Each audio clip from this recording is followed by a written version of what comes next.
Okay, good morning, everybody. My talk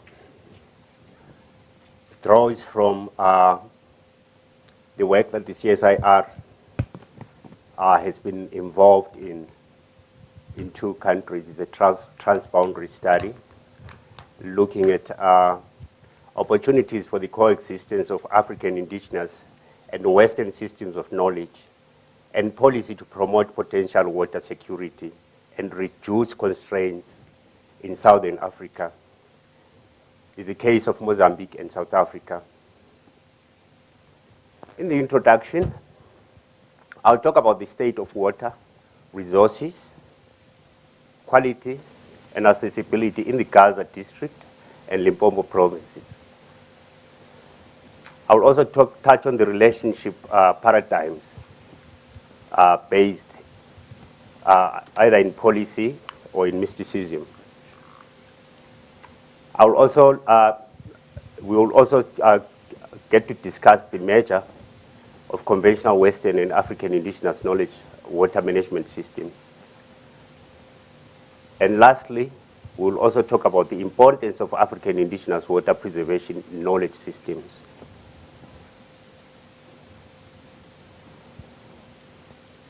When we look at the literature review around water quality, its accessibility, I've got a few quotes here that basically helps us to see the broader picture.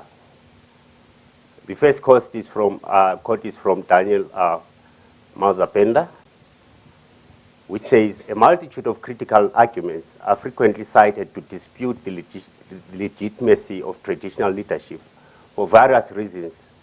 But in many areas, traditional leaders continue to enjoy a high level of support from the local populations and are still an important governance factor at the local level. The management of the country's water resources and the ongoing transformation of the South African state and civil state has found its most profound expression in the National Water Act that was promulgated in 1998.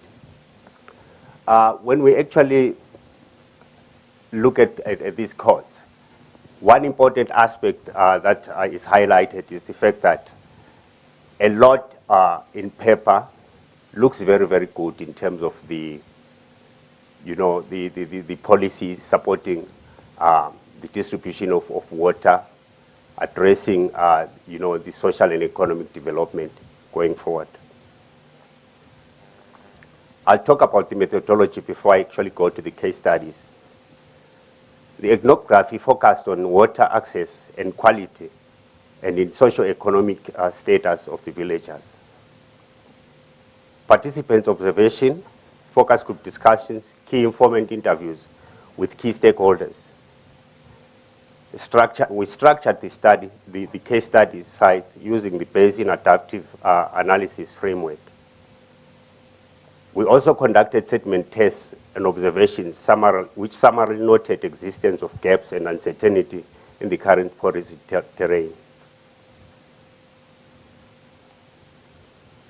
I'm going to talk a little bit about the tool, the adaptive analysis framework, which kind of was chosen because the 4 communities where we conducted our study had quite, different presenting circumstances as well as challenges.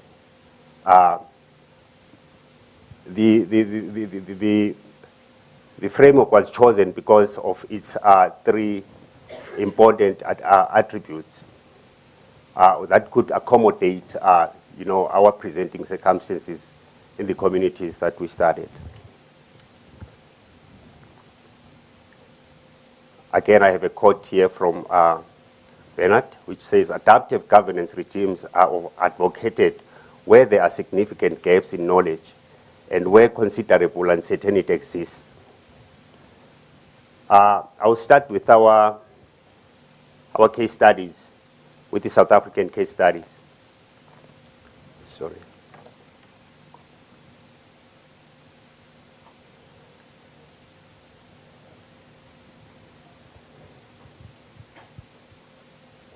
In South Africa, the two case study sites were Lepelle and Louisfontaine. These are villages are located along the catchment area of the Limpopo River. Of the Olifants River in the Limpopo area. I'll get to talk about the case studies and the experiences that we found in the sites in terms of the community's experiences of water quality, access, as well as as well as some of the challenges that they faced in that area. In Mozambique, we were hosted by the Lake Masingiri in the Gaza district. We looked at two fishery villages, a fishery village and a local village who are living on the up and downstream of the lake. Lake Masingiri, it's a very, very big lake, one of the biggest lakes along the Olifants River. It is in the Gaza district, just on the opposite side of the Kruger National Park, for those of you that are not familiar with Mozambique. Our stakeholders in Masingiri included the local government. We had Ms. Dora Estura, who is the Gaza District Health Portfolio Convener. We learned a lot about some of the government's work in trying to administer or the challenges related to water, particularly in the clinics, because some of our settlement tests pointed to quite some sensitive issues relating to community's health. We also worked with Masingiri Ward Councillor Ngobeni, who is also part of the government and is involved particularly in the Kubo fishery village. Then we also worked with fisheries. There are quite a number of fishery associations in Mozambique, which are sort of existing in an informal sector. And we realized that some of the challenges that they were facing was that they were operating sort of in isolation. They could not get much support from the government, being given that their economy is considered to be an informal and hence sort of an illegal one. When we look up here on the top picture,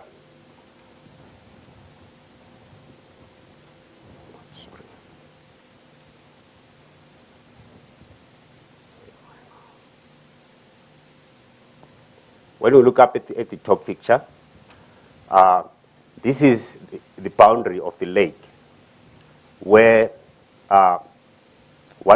during one of our visits, we found it was after the floods, where a lot of village properties were damaged during the floods. We also worked with, we were also actually invited to a Morula Feast celebration, which was being conducted by the traditional council as well as the chieftaincy. There was so much that we learned from this particular activity. Is the one picture at the center. In this feast, fishermen, belonging to the fishery association, they come and celebrate, their proceeds or their harvest for the year. They do this with the help of the royal family, with the also ancestral support. Let me say, custodians. What we learned was that this economy is highly organized. people are making a lot of money, and hence the government is not very much aware and is losing a lot on tax because they consider it to be quite informal.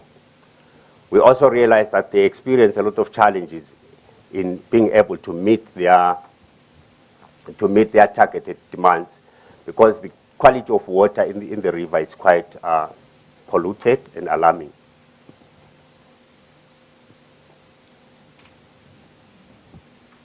Then we come to the South African case studies, where we are home to the Lepelle community.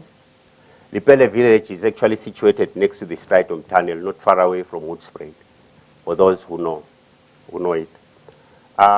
Here we were hosted by the Kobeng Traditional Council. And the top picture that you see there, it's showing what they call Tshwenyane waterfall, or it's called Sitibeng. Sitibeng is a Tswana word meaning, it means a big well, a significant well. The life of this community is sort of informed and holds around this sacred well. It is a center of attraction for spiritual healing and spiritual cleansing. You get a lot of pilgrimages and organized by churches, by spiritual leaders who bring people for healing in the well. If you look at the picture at the center, it's showing the fall side of the well, whereby if you are able to see it actually from a distance. If you look at the top, you see that the well is very, very shallow and it's dangerous. But people still go there without sometimes the prior knowledge, and they're washing the well. You know, for instance, someone who's been living with someone whose husband or wife has died. After a year of observing mourning, they go up to this well, and they get washed with the assistance of spiritual or traditional practitioners. So while there is very little in terms of knowledge or publicity of this well,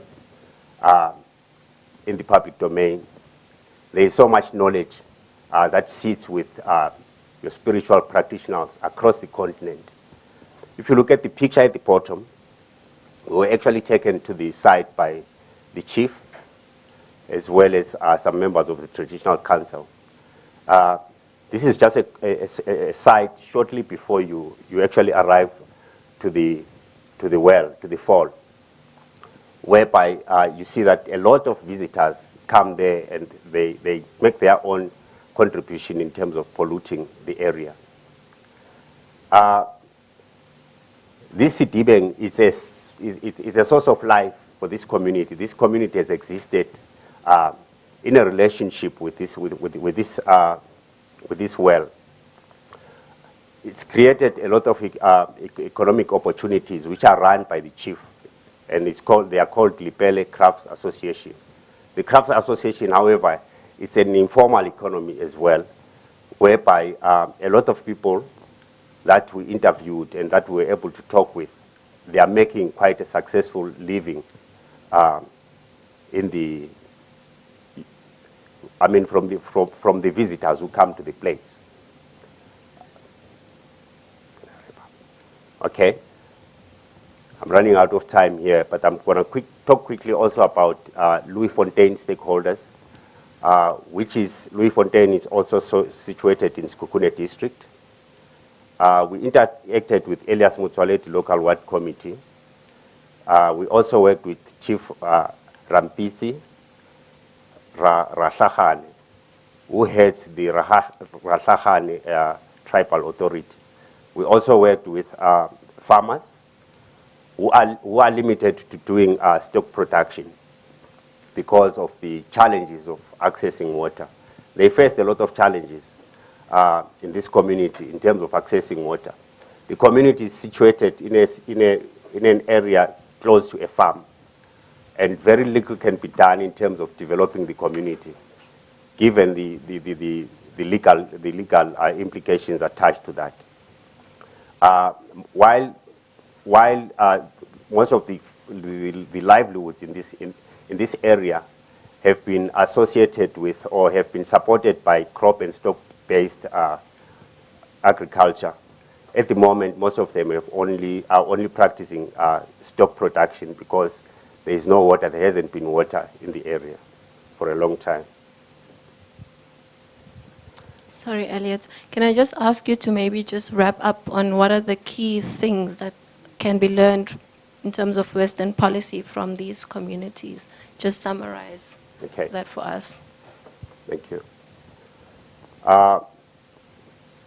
Coming to the conclusion, I'll quickly just talk about the findings. We found that there are informal economies which are quite vibrant, which are living in isolation, which could be an opportunity for job creation in the country, in the management for instance, of the well, and also in the management of the fisheries. And we found that most of these economies are organized around the chieftaincies. They are organized around, the traditional authorities, in a way where they are considered in terms of the current policies that we have. They are considered to be illegal, or they are considered to be non-existent. So we're talking about job opportunities here that are already in place and vibrant, while the government pays sort of, let me say, where they are sort of ignored, because the government is losing on tax. It's also losing on social capital in terms of supporting and helping these people develop their lives and live them in a way where an employee will relate, to all these social issues. And then in South Africa, we noticed in general that there was plenty of water, only accessed by a few selected social groups in terms of the policy. We also find that there were some major social, cultural, and economic challenges related to the policies, related to the legal, let me say, the legal instruments that are guiding the water in South Africa and Mozambique. One of these examples was that the people that have been living for years in Mozambique, where the lake was constructed, had their graves and their fields taken away by the expanding lake, while there was very little that they could do in terms of their legal entitlements. There was also very little that the chiefs and the government could do because of the challenges presented by the legal framework that's working. The case studies highlight a range of structural and institutional gaps and challenges that confront community leaders on a daily basis in their endeavor to deliver sound social and economic development opportunities that would lead to a delivery of quality water in the participating communities to the Olifants River. The decades-old socio-cultural bond binding the wealth of ideas embedded in the less documented African indigenous knowledge system here are offered as a potential to improve the continent's strategies of water service delivery. I thank you.